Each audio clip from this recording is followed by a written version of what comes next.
What's up, Lizards? It's Dave-O-Matic with LZD Gaming bringing you another Raid Shadow Legends video. Today's video is going to feature the Iron Twins. Um, if you like the content, please hit the like and subscribe button. It's thanks to you guys I'm able to continue to do these. So jumping back into the comp here, the main things that we got to focus on when we are dealing with the Iron Twins is one, how we're going to do damage, and two is survivability here. So the team that I have built is using Valkyrie for survivability, her massive shield that she puts with her A2. When you pair her with somebody like Mithrala with the defense up, the shield gets even bigger. And then somebody like Godseeker who extends buffs, so after she puts her big shield out, it's extended out for another turn. The damage that we're looking to do here comes from Geomancer with his A3 with the HP burn that he puts up, and then the passive that he has reflected damage back onto the attacker.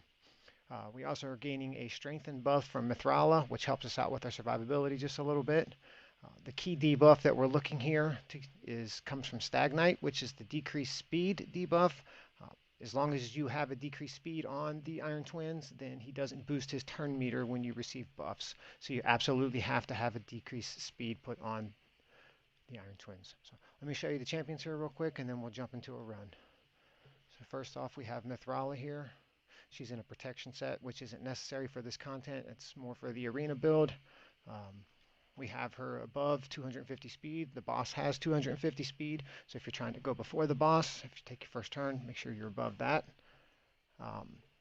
We want to have her really tanky because we want to make sure that she survives. Next we have, second in our order, would be Godseeker Aniri.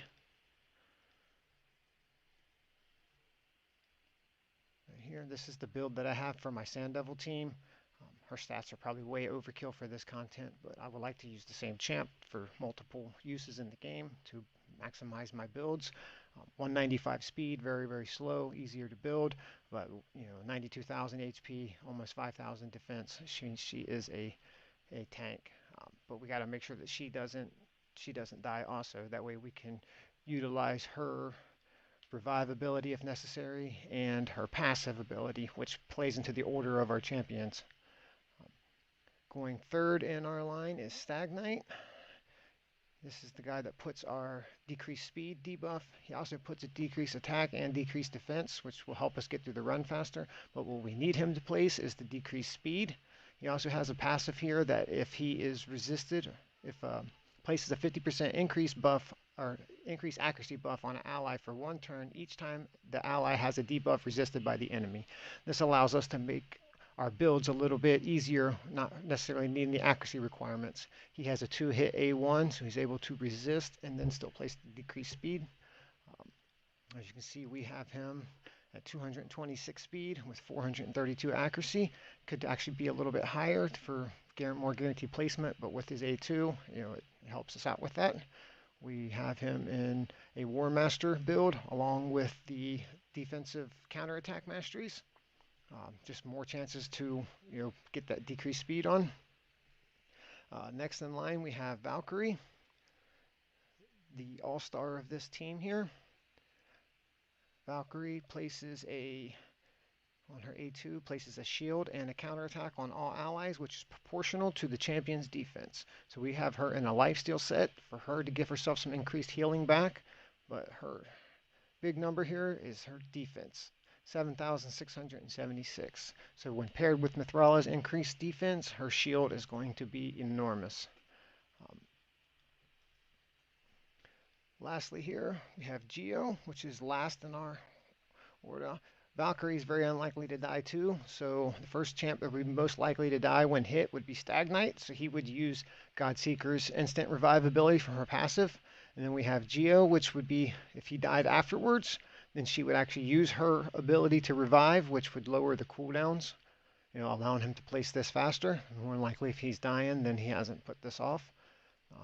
We actually have him in the full build, not relying on the increased accuracy buff, due to him only having a single hit A1. 555 accuracy is the minimum that you need to outclass the Iron Twins' resistance. We have enough survivability here for him, but it's not great, but it's It's enough, but we have him at 261 speed, which is faster than the boss, and then faster than Mithrala. We want him to go first, putting his HP burn up, and then before the boss takes his first turn. Well, let's go ahead and jump into a run and show you how it works.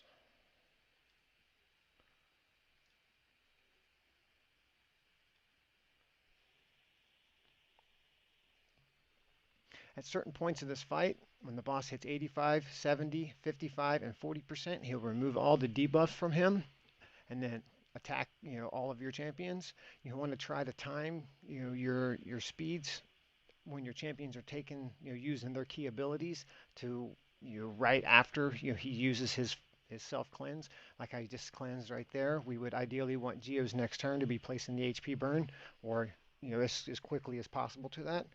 So having Geo being fast is great, but if he's too fast and he's trying to use it too early, then it doesn't give you the benefit that it's there for.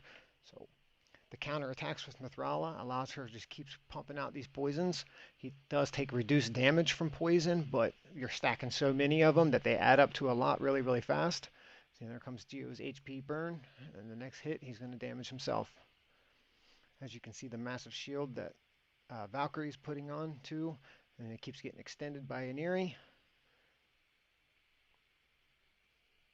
This team works very, very well. On this affinity, it's about, my fastest has been like 1:45 to somewhere between, I'd say around 3 minutes. With the other affinities, somewhere 225, 215, 225 being the average. It all depends on the procs from Geo's reflectability, but it's, I wouldn't say it's a 100% team, but 90, 95% or better. Very rarely do I ever see it lose.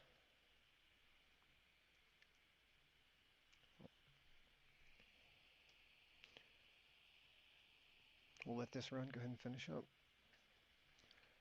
Oh, there's lots of other options that you guys can build for survivability as well. If you don't have a Valkyrie, if you have, Rashguard the Tower, Helicath, Demintha, Warcaster. There's all different kinds of builds that you can make with all of those guys for your survivability. As long as you pair that with Geo, he still reflects back onto the boss and still damages him. There's just lots and lots of options. As long as you cover those two things, you're covering however you're surviving, and you're covering how you're doing damage. That's the key things that you gotta worry about when you're fighting this boss. This runs a little bit on the long side, but as you can see, everybody's still full health with huge shields on them. We're getting ready to take the boss's big hit here in just a second. But due to the HP burn, it's going to reflect back, and he's going to kill himself before he ever has a chance to really do any damage to us. So this team's pretty sweet.